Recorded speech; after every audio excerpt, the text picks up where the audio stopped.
Защо номерата на колата отпред и отзад са различни? Отпред е мобилния ми номер, отзад е домашния ми. Скъпа, знаеш ли какво да правиш? Не. Майка ти не ти ли каза? Не. Аз също забравих.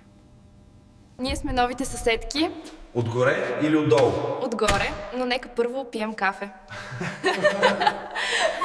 Когато вдигнеш левия крак, какво става? Пускам съединителя, А десния? пускам гаста. А когато вдигнеш и двата? Това значи, че аз държа изпит.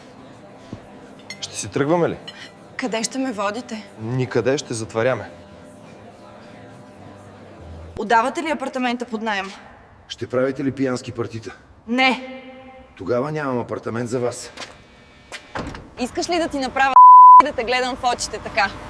Моля, концентрирайте се и духнете в устройството.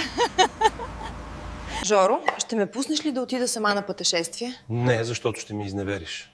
Хайде да опитаме, може и да не ти изневеря. Какво ще ми предложите за лицето ми? Торба. Докторе, как да доживея до 100 години? Пушите ли? Пиете ли? Ходите ли по... Не. За каквото ви искате да живеете до 100